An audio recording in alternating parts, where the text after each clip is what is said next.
हरे कृष्णा। राधे राधे भक्तों, आप सभी का स्वागत है आपके अपने इस चैनल पर। आज की इस वीडियो में हम जानने वाले हैं संकटा या तिलकुट चौथ की व्रत कथा या कहानी। तो देखिए भक्तों, सकट चौथ यानी गणेश जी का व्रत। इस दिन महिलाएं अपनी संतान के लिए व्रत रखती हैं और पूरे दिन निर्जल रह करके व्रत करती हैं। रात को चंद्रमा को जो आते हैं आने पर व्रत खोलती हैं, यानी चंद्र दर्शन के बाद में व्रत खोलती हैं। इस दिन गणेश जी की और चौथ माता की पूजा की जाती है। ऐसा कहा जाता है कि सकट चौथ का व्रत करने से संतान की लंबी आयु मिलती है और उनके संकट टल जाते हैं। यहाँ हम आपको बता रहे हैं सकट चौथ के व्रत में पढ़ी जाने वाली कहानियों के बारे में। इस व्रत में खास तौर पर एक देवरानी जिठानी वाली एक संकटा माता की कहानी पढ़ी या सुनी जाती है। ठीक है। और इसके बाद हमें जैसे हम ये पूजा अगर दिन में कर रहे हैं तब भी हमें कथा सुननी है। अगर आप शाम के समय प्रदोष काल में भी पूजा कर रहे हैं तब भी हमें कथा जरूर से सुननी चाहिए। कथा सुनने के लिए आपने क्या करना है, इस तरह से सफेद तिल लेने हैं जो कि हमें कथा सुननी है। ठीक है। और जो हमने जल का लोटा ये रखा हुआ है, ये चंद्रमा को अर्घ्य देने के लिए रखा हुआ है, इसी से ही आपने कथा सुननी है। तो चलिए, हम अपने सीधे हाथ में आपने क्या करना है, थोड़े से इतने से तिल ले लेने हैं। आप चाहे तो फूल भी ले सकते हैं, तो मैं यहाँ से एक फूल ले लूंगी और यहीं पर हमें कथा सुननी है। अपने सीधे हाथ में रख लीजिएगा, आप चाहे तो दुर्वा भी ले सकते हैं। तो चलिए, हुंकारा भरते हुए कथा पढ़ने वाले और सुनने वाले ध्यान से सुनिएगा, हुंकारा जरूर से भरिएगा। तो देवरानी जेठानी की जो कहानी है वो इस प्रकार से है। एक शहर में देवरानी जेठानी रहती थी। देवरानी गरीब थी और जेठानी अमीर थी। देवरानी हमेशा गणेश जी का पूजन और व्रत करती थी। देवरानी का पति जंगल से लकड़ी काट कर बेचता था। देवरानी घर का खर्च चलाने के लिए जेठानी के घर में काम करती थी और शाम को बचा हुआ खाना लेकर जाती थी। माघ महीने में गणेश जी का व्रत सकट चौथ देवरानी ने रखा। उसके पास पैसे नहीं थे, इसलिए उसने तिल व गुड़ लाकर तिलकुटा बनाया। पूजा करके तिल चौथ की कथा सुनी और देव जेठानी के यहाँ काम करने चली गई। सोचा शाम को चंद्र को अर्घ्य देकर जेठानी के यहाँ से लाया हुआ खाना और तिलकुटा खाएगी। शाम को जब जेठानी के घर खाना बनाया तो उसके जेठानी का व्रत होने के कारण सभी ने खाना खाने से मना कर दिया। अब देवरानी ने जेठानी से बोला, आप मुझे खाना दे दो जिससे मैं घर जाऊं। इस पर जेठानी ने कहा कि आज तो किसी ने भी अभी तक खाना नहीं खाया है, तुम्हें कैसे दे दूं? तुम सवेरे ही बचा हुआ खाना ले जाना। देवरानी उदास मन से घर चली गई। देवरानी के घर पति बच्चे सब आस लगाए बैठे थे कि आज तो त्योहार है, इसलिए कुछ पकवान आदि खाने को मिलेगा।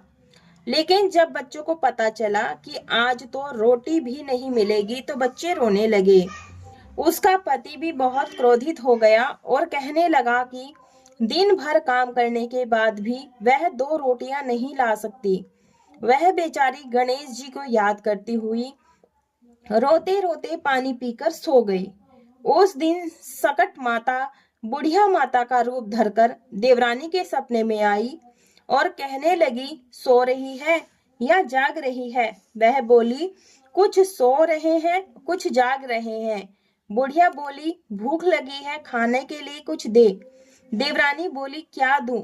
मेरे घर में तो अन्न का एक दाना भी नहीं है। जिठानी बचा हुआ खाना देती थी, आज वो भी नहीं मिला। पूजा का बचा हुआ तिलकुटा छीके में पड़ा है, वही खा लो। सकट माता ने तिलकुट खाया और उसके बाद कहने लगी, निपटाई लगी है, कहाँ निपटे? उसने कहा, यह खाली झोपड़ी है, आप कहीं भी जा सकती हो, जहाँ इच्छा हो वहां निपट लो। फिर सकट माता बोली, अब कहाँ पहुंचूं? अब देवरानी को बहुत गुस्सा आया कि उन्हें कब से परेशान किया जा रहा है, सो बोली कि मेरी साड़ी से पोंछ लो।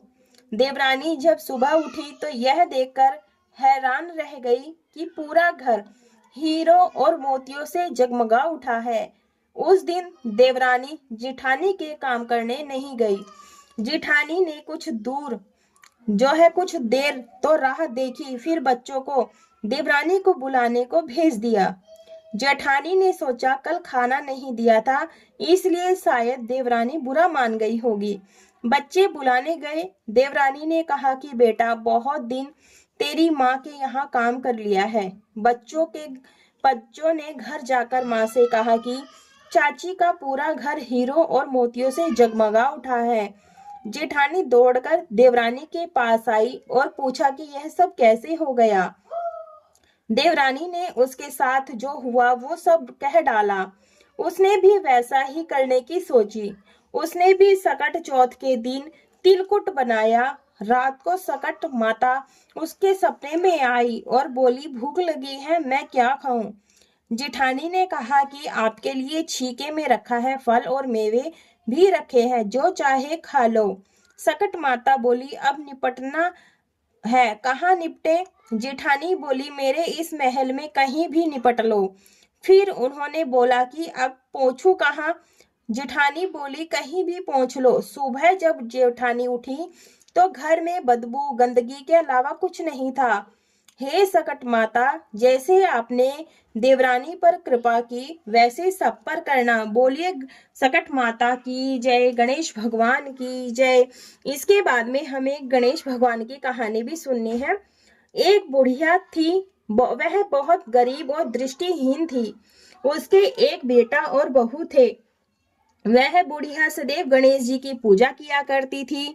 एक दिन गणेश जी प्रकट होकर उस बुढ़िया से बोले, बुढ़िया माँ, तू जो चाहे सो मांग ले।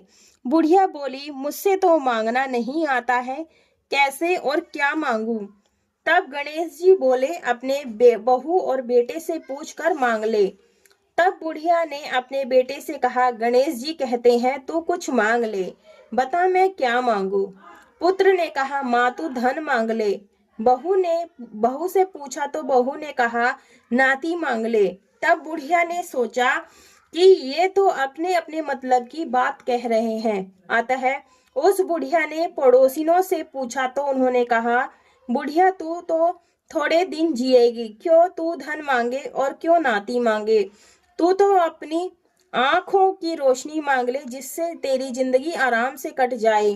इस पर बुढ़िया बोली, यदि आप प्रसन्न हैं तो मुझे 9 करोड़ की माया दे, निरोगी काया दे, अमर सुहाग दे, आंखों की रोशनी दे, नाती दे, पोता दे और सब परिवार को सुख दे और अंत में मोक्ष दे। यह सुनकर तब गणेश जी बोले, बुढ़िया माँ, तुमने तो हमें ठग लिया है। फिर भी तूने मांगा है वचन के अनुसार सब तुझे मिलेगा। और यह कहकर गणेश जी अंतर ध्यान हो गए। उस बुढ़िया माँ ने जो कुछ भी मांगा वह सब मिल गया। हे गणेश जी महाराज, जैसे तुमने उस बुढ़िया माँ को सब कुछ दिया वैसा सभी को देना।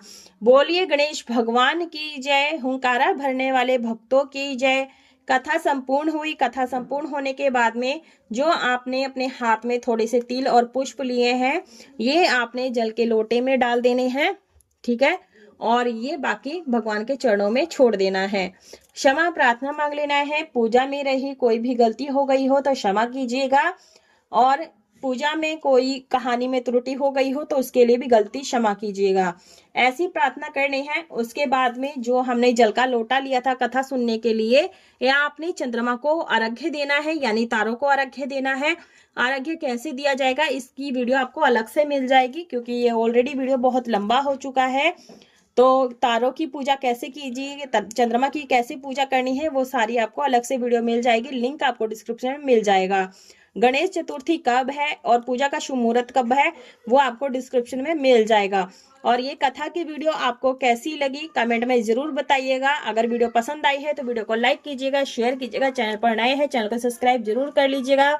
साथ में बेल आइकन की घंटी को भी प्रेस कर लीजिएगा, ताकि आने वाली वीडियोस की नोटिफिकेशन सबसे पहले मिल सके।